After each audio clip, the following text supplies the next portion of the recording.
"This is incredible," she said. "Our scientists detected the changes in this region of space. Entire civilizations transforming almost overnight. We never imagined that a human was involved." "I had a lot of help," Jake said, as Vex and Kira joined them. Over the following days, Jake showed the human delegation around the station and the awakened worlds. They met creatures who had learned to paint, to sing, to laugh, and to love. They saw cities that had been transformed from sterile efficiency centers into vibrant communities, full of life and creativity. Captain Ford was particularly impressed by the schools where awakened creatures taught their children not just facts and skills, but how to express emotions and create beauty. "How did you do it?" she asked Jake during one of their conversations. "How did you convince an entire civilization to change?" "I didn't convince them of anything," Jake replied. "I just reminded them of what they already knew deep down. Everyone wants to feel alive. Everyone wants to matter. Everyone wants to love and be loved. Even when they've forgotten they want these things. And now?" Jake looked out at the busy station, where creatures from dozens of worlds worked and played and learned together. "Now they're teaching me. They're showing me things about life and creativity and emotion that I never imagined. We're learning from each other." Captain Ford smiled. "Would you like to come home, Jake? Earth would welcome you as a hero." Jake thought about it. He missed Earth. He missed human food and human laughter and the feeling of grass under his feet. But he also knew that his work here was not finished. "Someday," he said, "but not yet. There are still worlds out there where creatures live without joy, without hope, without love. As long as there are people who need to remember how to feel alive, I think I should stay." "I understand," Captain Ford said, "but you're not alone anymore. Earth would like to help. We want to send teachers and artists and musicians to work with you." Jake felt tears in his eyes. That would be wonderful. As the human delegation prepared to return to Earth, Jake stood once more on the observation deck.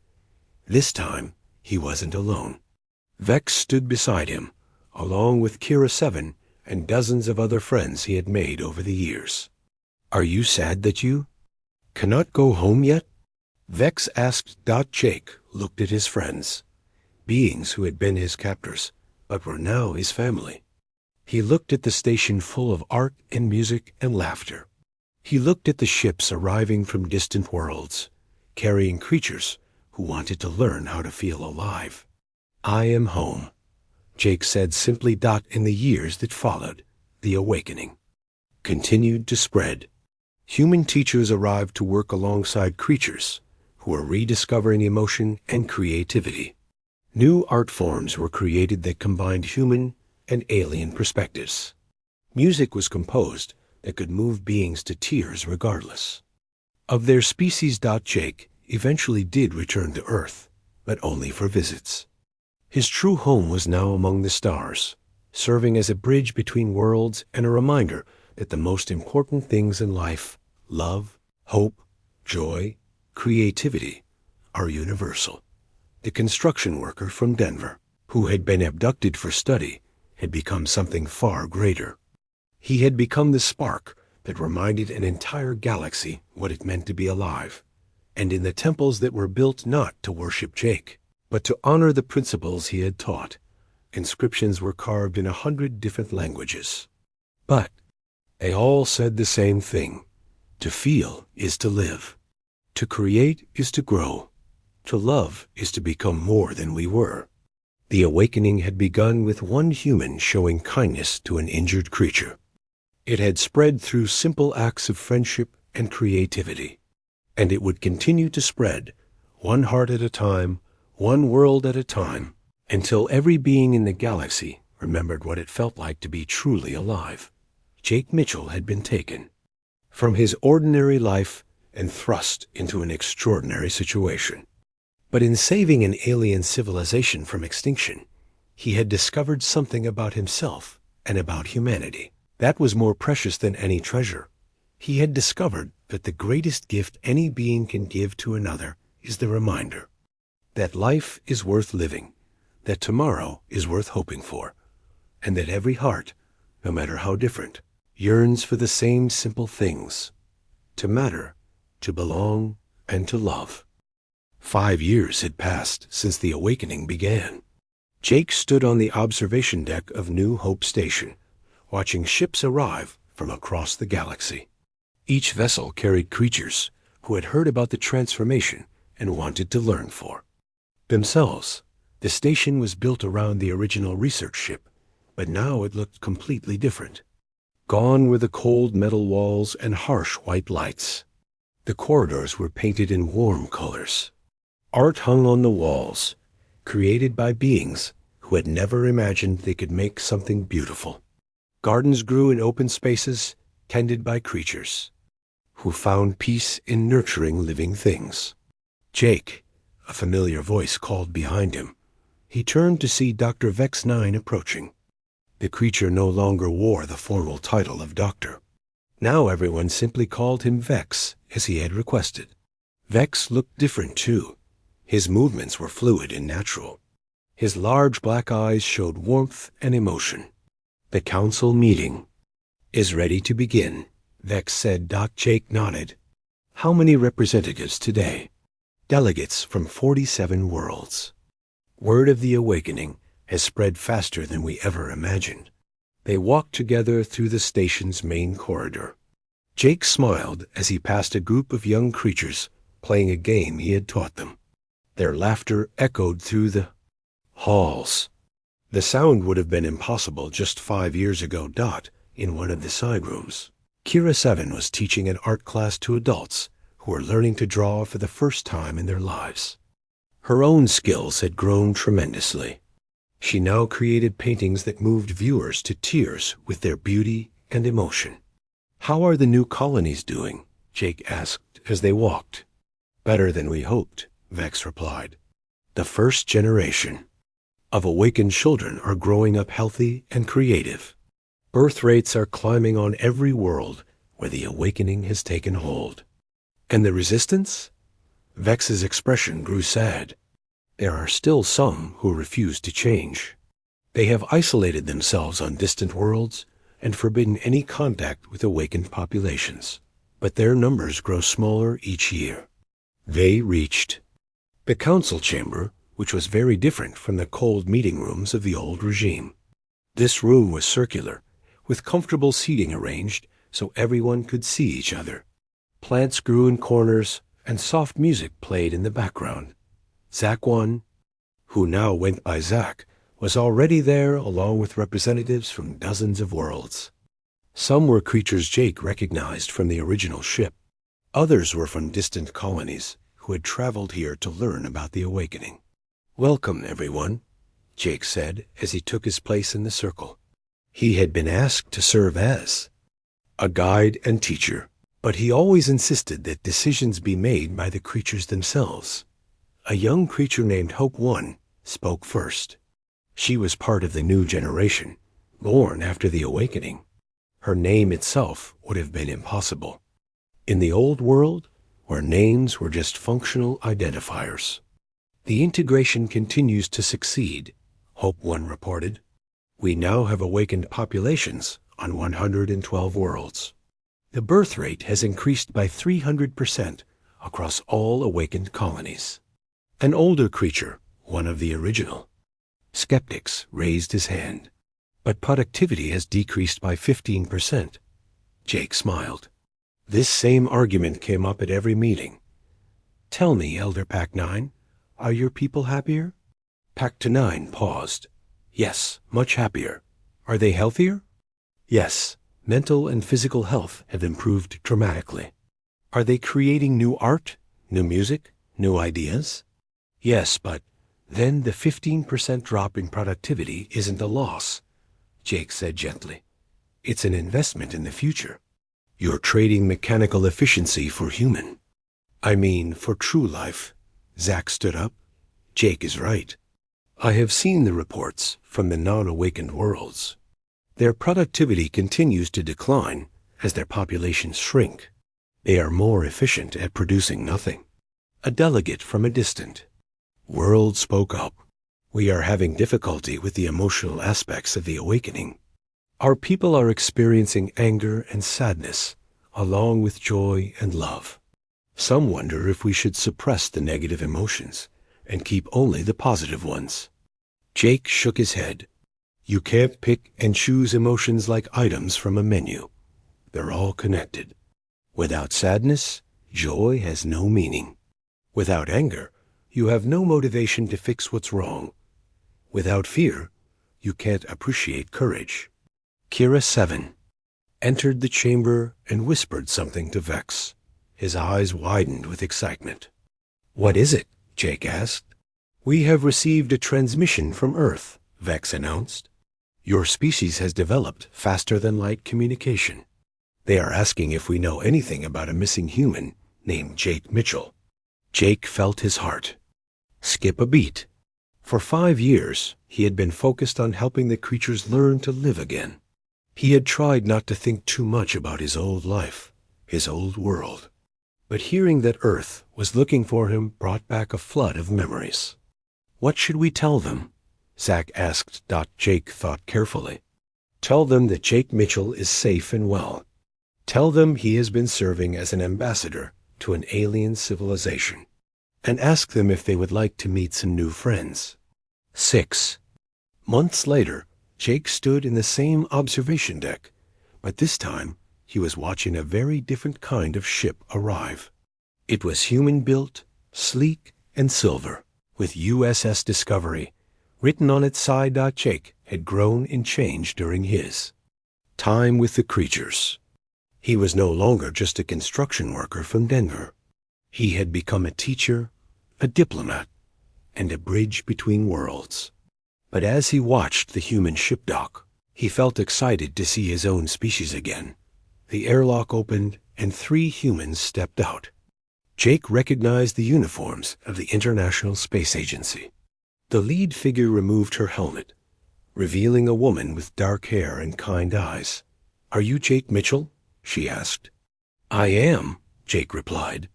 I'm Captain Lisa Ford. We've been looking for you for a very long time. Jake smiled. I'm sorry I couldn't call home. It's been a busy few years. Captain Ford looked around the station with amazement. Humans and creatures worked together in the corridors. Art covered the walls. The sound of laughter and conversation filled the air. The High Council's ship arrived like a dark shadow against the stars. It was 3 times larger than the research vessel and painted black instead of silver. Jake watched from his window as smaller ships detached from it and flew toward them. They are here, Dr. Vex 9 said, entering Jake's room. The creature's voice shook slightly. 5 council members and 20 enforcement officers. Jake turned from the window. Are you ready? I am frightened, Dr. Vex 9 admitted, but I am also excited. These emotions are new to me, but they feel right. Good, Jake said. Being scared means you care about something. Being excited means you have hope. They walked together to the main gathering hall where the rest of the awakened crew was waiting. Kira 7 had hung her drawings on the walls. Alan 3 was softly humming one of the songs Jake had taught him. The others stood in a circle, holding hands. This was something Jake had shown them, how physical contact could provide comfort and strength. Remember, Jake told them, don't try to argue with logic. Show them with your hearts. Let them see what you've become. The main door opened with a loud hiss. 5 tall figures in black robes entered, followed by enforcement officers in dark armor. The High Council members were even taller than the regular creatures, and their skin was paler. Their eyes were completely white, with no pupils visible. The lead council member spoke in a voice that was cold and mechanical. I am Prime. Counselor Zack 1. We have come to remove the contamination from this vessel. Dr. Vex 9 stepped forward. Jake noticed that the creature no longer moved with the rigid precision of before. There was something more natural and flowing about the way Dr. Vex 9 walked now. "Prime Counselor," Dr. Vex 9 said, "there is no contamination. Here, there is only awakening." "You have been infected by the humans' chaotic emotions," Zack 1 replied. "Your efficiency ratings have dropped significantly. You are no longer functioning within acceptable parameters." "Perhaps the parameters are wrong," Dr. Vex 9 said. The council members made harsh sounds to each other. Jake could tell they were angry, though they tried to hide it. "Bring forward the human," Zack 1 commanded. Jake stepped out from behind Dr. Vex 9. He was not wearing restraints. The awakened crew had decided to show the council that Jake was their friend, not their prisoner. "I am Jake Mitchell," he said simply. Zack-1 looked at Jake with those white, empty eyes. "You have caused significant disruption to the natural order. You will be terminated immediately." "Wait," Jake said. "Before you do that, let me show you something. We require no demonstrations from inferior species."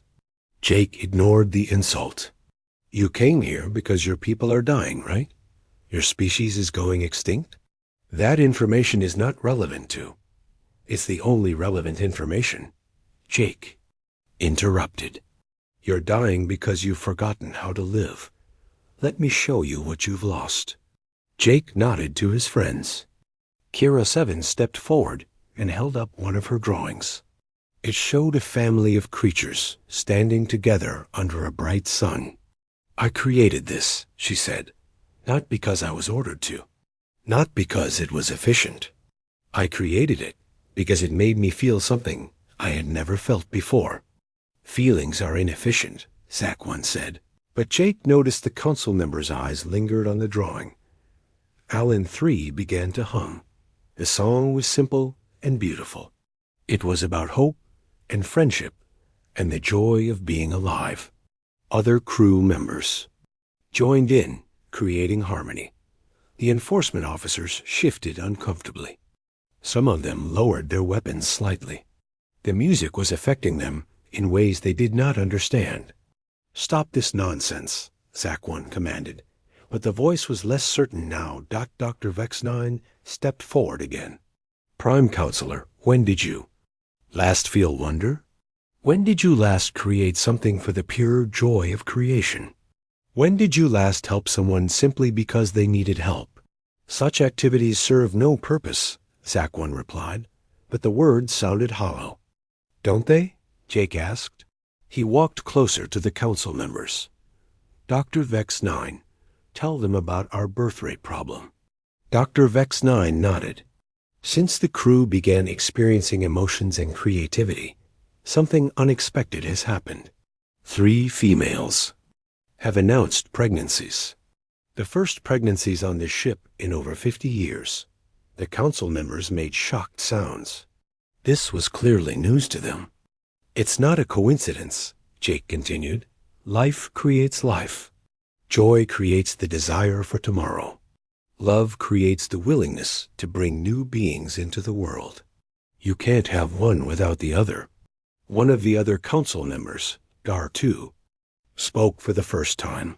"You are saying that emotional experience is necessary for reproduction?" "I'm saying that emotional experience is necessary for living," Jake replied. "And you can't reproduce if you're not really living." Kara 7 held up another drawing. This one showed a small creature next to a larger one. "This is a parent and child," she said. "I drew it because I felt something when Jake told me about human families. I felt ...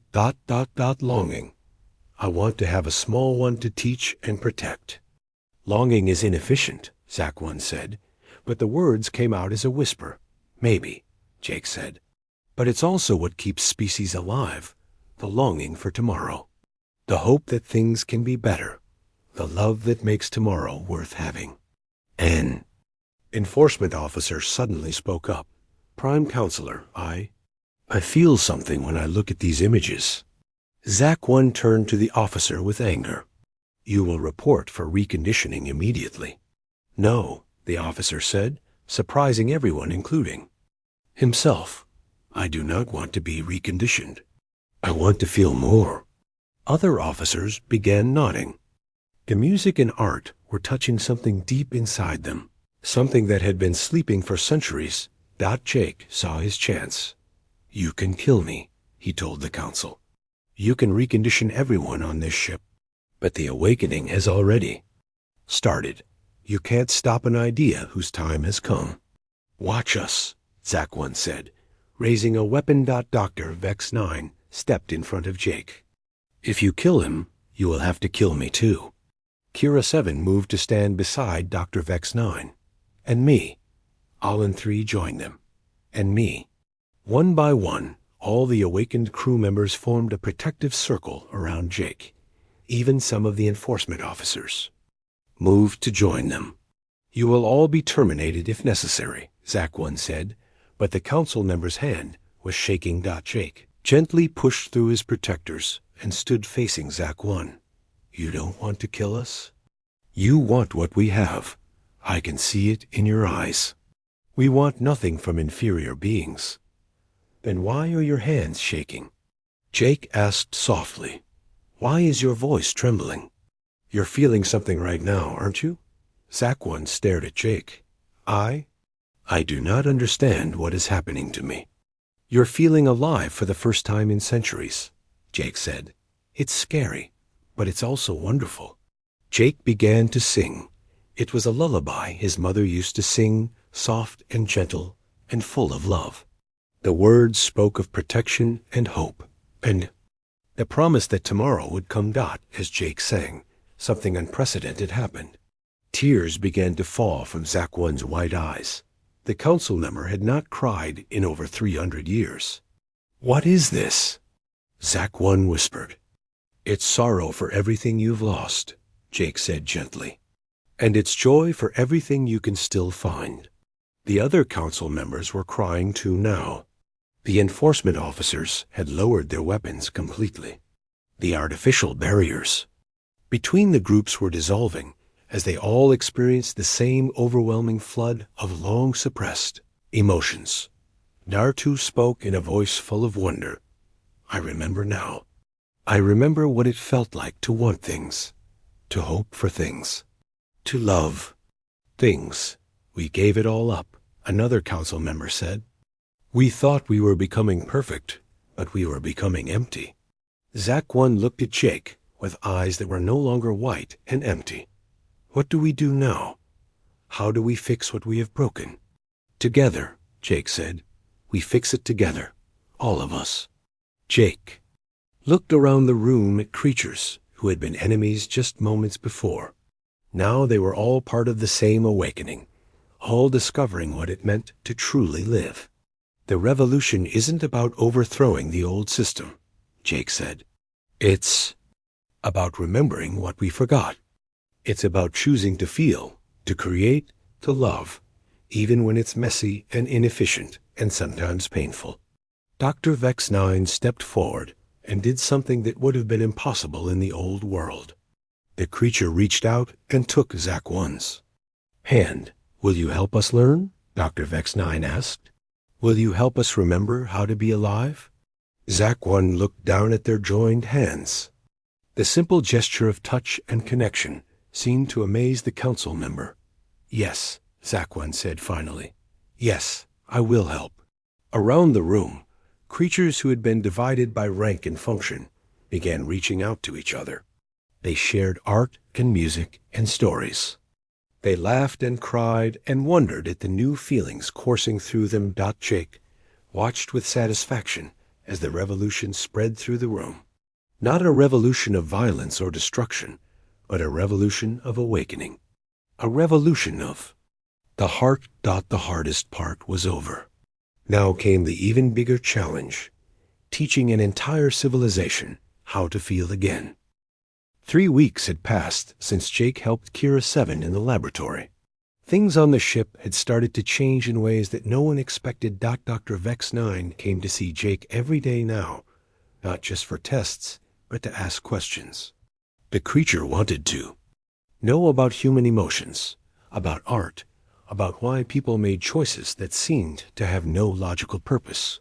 Tell me more about music, Dr. Vex9 said during one of their talks. Jake was sitting on his bed, and Dr. Vex9 was standing by the window.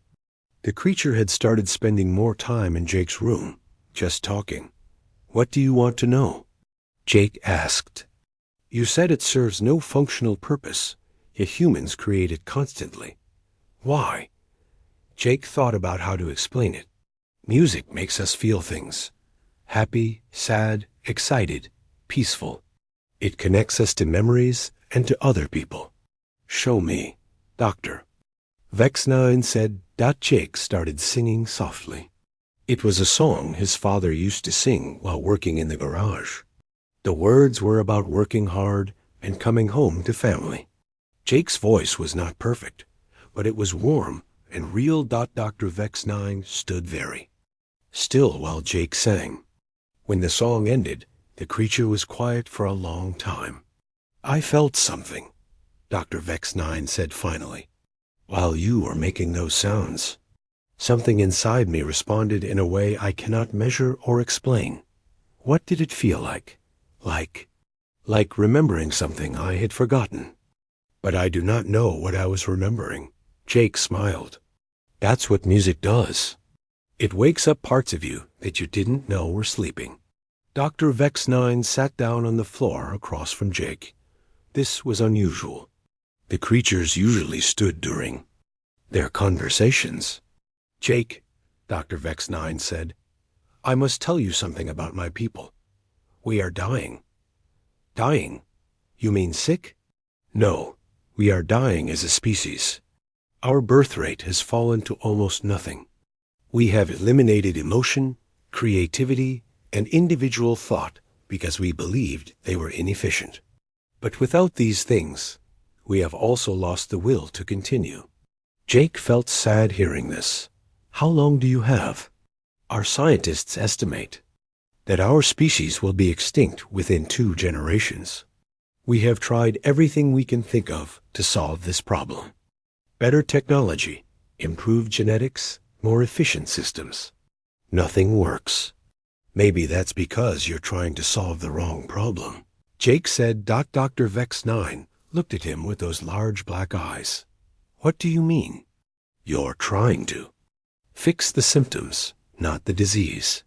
The disease isn't that you're not efficient enough. The disease is that you've forgotten how to live. I do not understand. Jake stood up and walked to the window. Earth was still visible in the distance, a small blue dot in the darkness. Look at my planet, Jake said. It's messy and chaotic. Humans fight and make mistakes and do stupid things all the time, but we also create beautiful art and music. We fall in love. We help strangers. We dream about things that don't exist yet, and then we make them real. But those things are inefficient. Maybe efficiency isn't the most important thing, Jake said.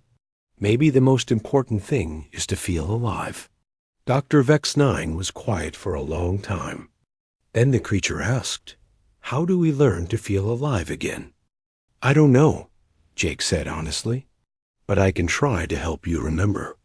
Word about Jake's conversations with Dr. Vex9 began to spread through the ship.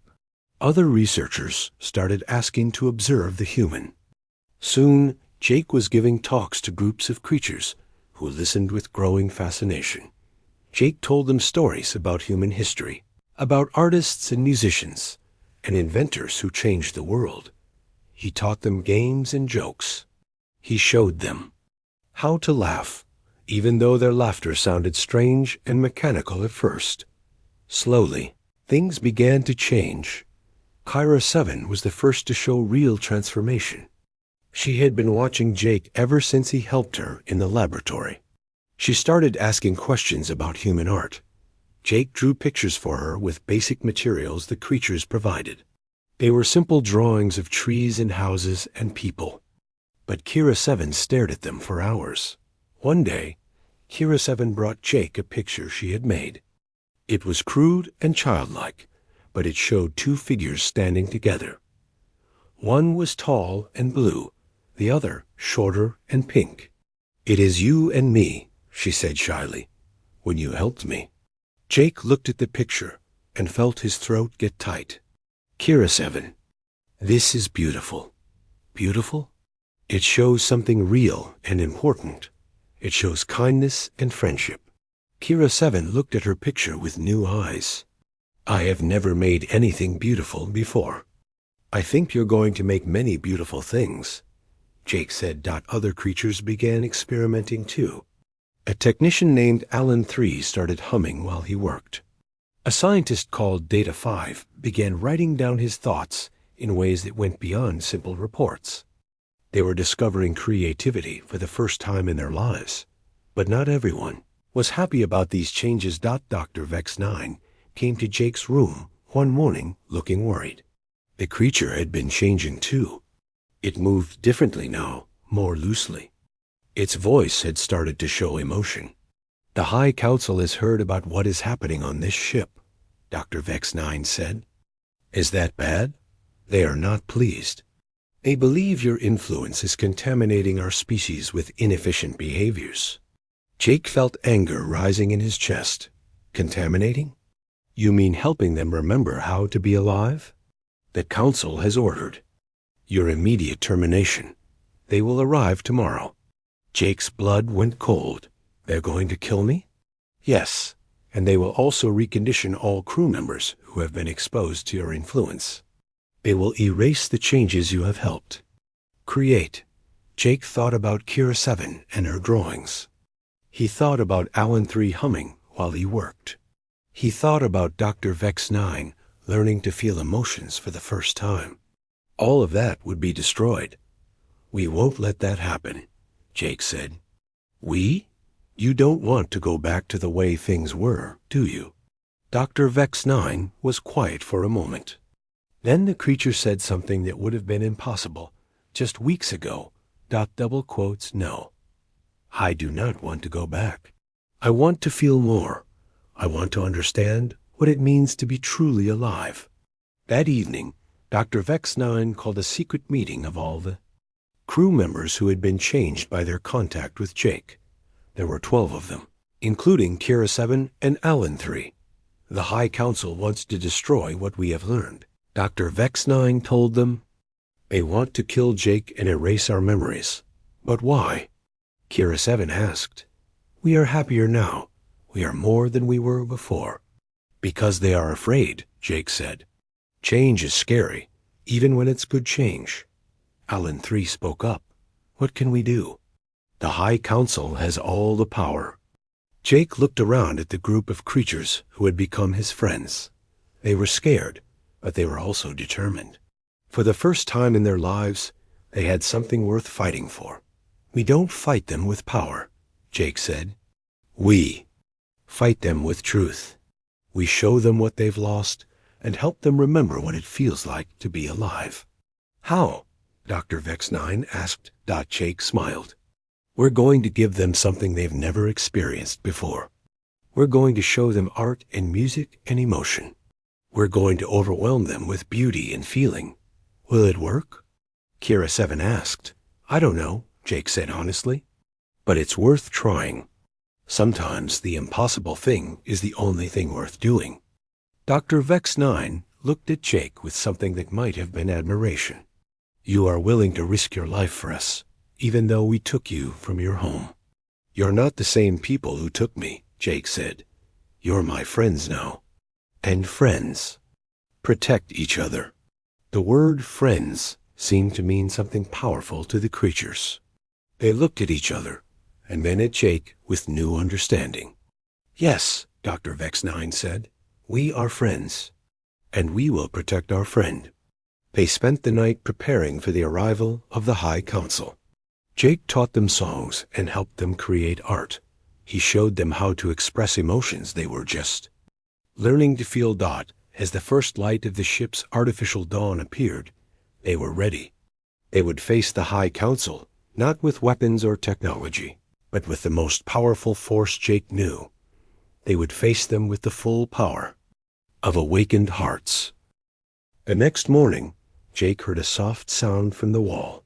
A section slid open, and Dr. Vex 9 entered with two other creatures. They carried strange devices that looked like metal tablets. "It is time for your first examination," Dr. Vex-9 said through its speaking device. "Please follow us." Jake did not move. "What if I say no?" Dr. Vex-9 tilted its head. "That choice is not available to you." "Everything is a choice," Jake said. "You can make me go with you, but I don't have to make it easy." The creatures looked at each other. They seemed confused by Jake's words. After a moment, Dr. Vex-9 spoke again.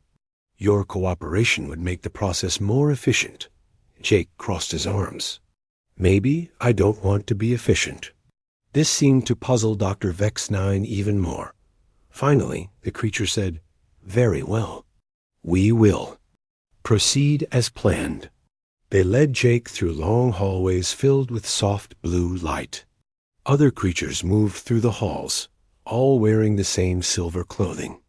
They all looked the same to Jake, with their tall, thin bodies and large black eyes.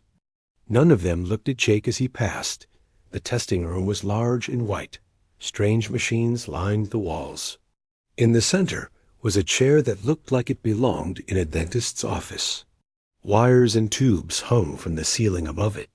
"Please sit," Dr. Vex-9 said. Jake looked at the chair and shook his head. "That thing looks like it might hurt me." "The chair will not cause harm.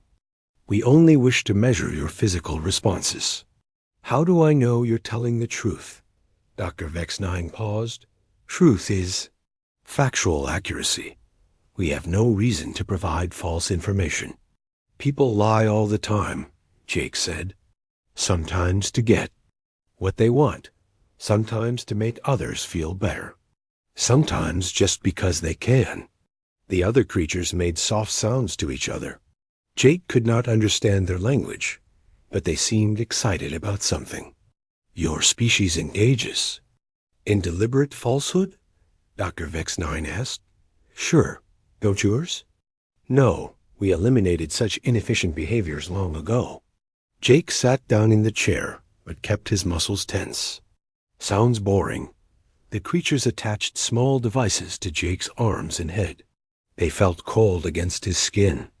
Lights began flashing on the machines around the room. "We will now test your response to stress," Dr. Vex-9 said. The room suddenly became very hot. Sweat started running down Jake's face. Then it became very cold. Jake's breath came out in white puffs. The creatures watched their machines and took notes. "Interesting," Dr. Vex-9 said. "Your body temperature remains stable despite the environmental changes." "Humans are tough," Jake said through chattering teeth. Next, they showed Jake pictures. On a screen, some were beautiful, like sunsets and flowers. Others were scary, like monsters and explosions. Jake's heart rate went up and down as he looked at them. "Your emotional responses are very strong," Dr. Vex-9 observed. "Yet you do not lose control." "Feelings don't control me," Jake said. "I control my feelings." "How?" Jake thought about it. "Practice, I guess. Life gives you lots of chances to practice." The creatures exchanged more sounds. They seemed very interested in this answer. The next test was a puzzle. Dr. Vex-9 showed Jake a box with many buttons and lights. "Solve this," the creature said. "Find the correct sequence." Jake looked at the box. It was covered with symbols he did not recognize. The logical thing would be to press buttons randomly until something worked. But Jake had an idea. Instead of touching the box, Jake started humming. It was an old song his mother used to sing when he was little. He hummed while he thought about the problem. The creatures became very still. They stared at Jake with their large black eyes. "What is that sound you are making?" Dr. Vex-9 asked. "It's called humming," Jake said. "It's music. Helps me think." "Music? You know, songs. Sounds that make you feel things." Dr. Vex-9 looked at the other creatures. "We do not understand this concept." Jake stopped humming and stared at them. You don't have music? We have efficient communication methods. We have computational sounds for data transfer, but nothing that serves no functional purpose. Jake felt sorry for them. A life without music seemed empty and sad. Music doesn't always have a purpose. Sometimes it just makes you feel good. While they talked, Jake had been studying the puzzle box. He noticed that some of the symbols were repeated. Others appeared only once. Maybe the trick was not which buttons to press, but how many times to press them. Jake pressed one button twice, another 3 times, and a third one once. The box opened with a soft click. Dr. Vex9 looked at its tablet. That solution was not in our predicted outcomes. How did you determine the correct method? I guessed, Jake said. Guessed? I made my best estimate based on limited information. Sometimes you have to take a chance.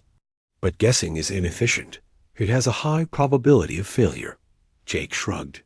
Sometimes the efficient way isn't the best way. Sometimes you have to try something new. The creatures made more excited sounds to each other. Dr. Vex9 seemed to be asking them questions, but Jake could not understand the answers. Suddenly, alarms started ringing throughout the ship. Red lights flashed on the walls.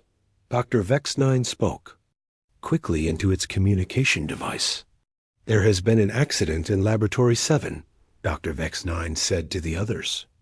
Energy containment failure. Researcher Kira 7 is injured. The creatures started moving toward the door, but they moved slowly and carefully. They seemed to be thinking about each step before they took it. Jake jumped out of the chair and ran. Past them. Where is Laboratory 7? He shouted. Down the hall, but you cannot. Jake was already running. He followed the sound of the alarms and the flashing red lights. Behind him, he could hear the creatures following, but they were much slower. Jake found Laboratory 7. Smoke was coming from under the door. He could hear someone crying inside. The door was locked, but Jake threw his shoulder against it. The door was not built to keep out someone as strong as a human. It broke open after 3 hits. Inside, a female creature was lying on the floor. Her silver clothing was torn, and blue liquid was coming from cuts on her arm. She was making soft crying sounds. Jake knelt down beside her. It's okay, he said gently. I'm going to help you. The creature looked up at Jake with fear in her large black eyes. She tried to move away from him. I won't hurt you, Jake said. He took off his shirt and pressed it against the cuts on her arm to stop the bleeding. What's your name? Kira 7, she whispered. I'm Jake. You're going to be fine, Kira 7. Dr. Vex9 and the others finally reached the laboratory. They stopped in the doorway and stared. Jake was holding Kira 7's hand and talking to her softly while he pressed his shirt against her wounds. Why are you helping her? Dr. Vex9 asked. She is not of your species. She is one of your captors. Jake looked up at Dr. Vex9. She's hurt. That's all that matters. But this action provides no benefit to you. It actually places you at risk. Not everything has to benefit me, Jake said. Sometimes you help people, just because it's the right thing to do. Kira 7 looked up at Jake with wonder in her eyes. No one had ever helped her before just because she was hurt. In her world, everything had a logical reason. But this human was risking himself for her without any logical reason at all. I do not understand, she whispered. Jake smiled at her. You don't have to understand. Just let me help. Medical creatures arrived and took care of Kira 7's injuries. As they carried her away, she kept looking back at Jake. Something had changed in her eyes. They looked less empty than before. Dr. Vex9 stood very still for a long time, watching Jake put his shirt back on. Finally, the creature spoke. Your behavior is highly irregular. Maybe, Jake said, but it felt right. Dr. Vex9 was quiet for another moment. Then it said something that surprised Jake. What did it feel like? Helping her? Jake thought about it. Good. It felt good to help someone who needed it. Good, Dr. Vex9 repeated slowly, as if tasting a new word. We will need to study this concept further. As they walked back to Jake's room, Dr. Vex9 asked more questions about feelings and helping others.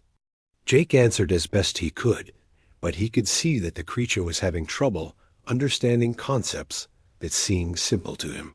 When they reached his room, Dr. Vex9 paused at the door. Tomorrow we will conduct more tests, the creature said. Okay, Jake said. But Dr. Vex9? Yes? Will you check on Kira 7? Make sure she's healing well? Dr. Vex9 tilted its head. Why would you be concerned about her welfare? Because I care about her, Jake said simply. Dr. Vex9 stared at Jake for a long moment. Then the creature left, without saying anything else. But Jake noticed something different about the way it walked. It moved less like a machine, and more like it was thinking about something new. Jake Mitchell wiped the sweat from his face and looked at his watch. It was almost midnight. He had been working for 16 hours straight at the construction site. His back hurt and his hands were covered in dirt. All he wanted was to go home, take a hot shower, and sleep. He walked to his old red pickup truck in the empty parking lot. The night air was cold against his skin. Jake started the engine and drove onto the dark highway. There were no other cars around. Just him and the long road ahead. Jake turned on the radio. Country music played softly as he drove through the Colorado mountains. He thought about his small apartment waiting for him. Tomorrow was Saturday. He could sleep late and maybe watch some football on TV. The truck's headlights cut through the darkness. Pine trees lined both sides of the road. Jake had driven this way hundreds of times before. He knew every turn and every hill. This was his normal life. Work hard, go home, sleep, and do it all again. Then something strange happened. A bright light appeared in the sky above him. At first, Jake thought it might be a helicopter, but the light was too bright and too big. It moved in ways that helicopters could not move. It went up and down and sideways without making any sound. Jake slowed down his truck and looked up through the windshield. The light was getting bigger. It was coming down toward him. His heart started beating faster. What the hell is that? Jake said out loud. The light was now directly above his truck. It was so bright that Jake had to cover his eyes. The radio started making strange noises. The truck's engine began to sputter. The headlights flickered on and off. Jake pulled over to the side of the road. He got out of the truck and looked up. What he saw made his mouth fall open. A huge metal object floated in the air above him. It was round and smooth, with lights all around it. Jake had seen movies about flying saucers, but he never believed they were real.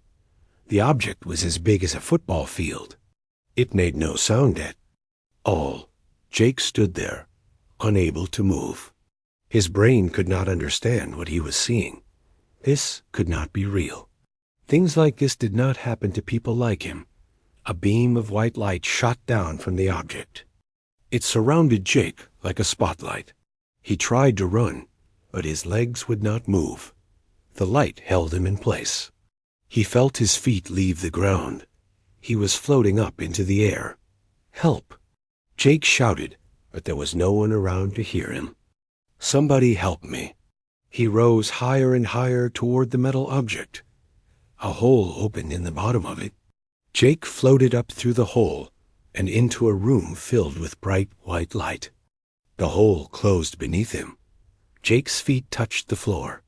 The room was made of smooth metal walls. There were no windows and no doors that he could see. Strange symbols glowed on the walls. The air smelled clean but different, like a hospital. Jake spun around, looking for a way out. His heart was pounding so hard, he thought it might explode. This was not real. This could not be happening to him. He was just a construction worker from Denver. Why would aliens want him? A section of the wall slid open. 3 creatures walked into the room. Jake's knees almost gave out when he saw them.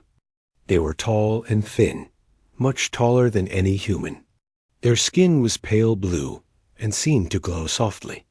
They had large black eyes that took up most of their faces. Their arms and legs were very long and skinny.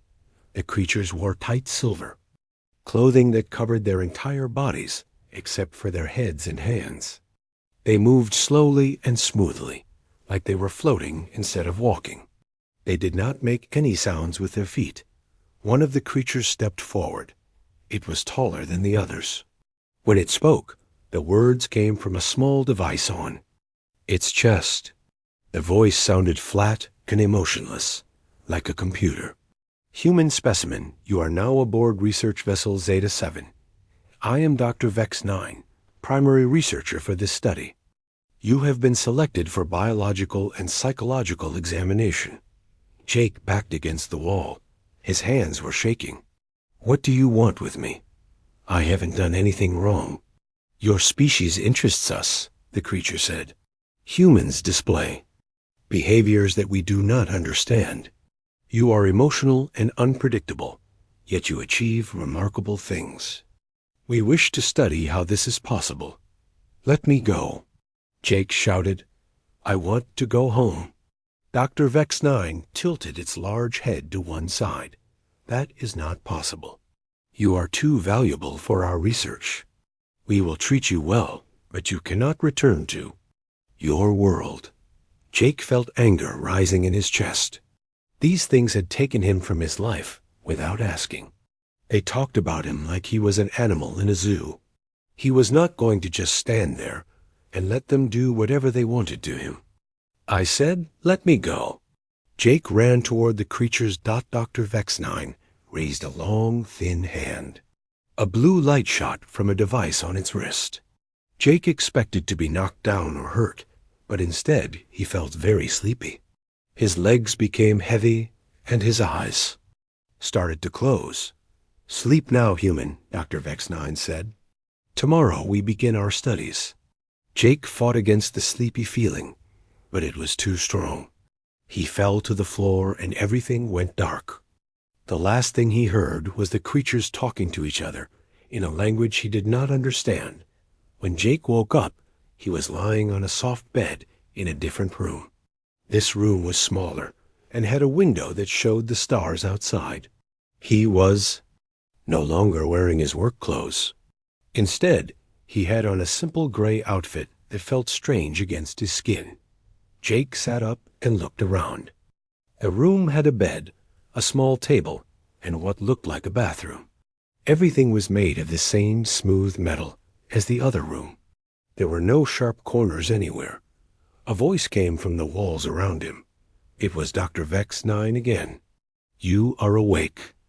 Good. Please prepare yourself. Testing will begin soon. Jake stood up and walked to the window. Outside, he could see Earth. His home planet looked like a small blue and white ball in the darkness. He was very far from home, farther than any human had ever been taken before. Jake pressed his hand against the cool metal wall. He thought about his small apartment, his job, and his normal life. All of that was gone now. These aliens wanted to study him like he was a lab rat. But Jake Mitchell was not going to make it easy for them. He was just a construction worker, but he was also human. And humans did not give up without a fight.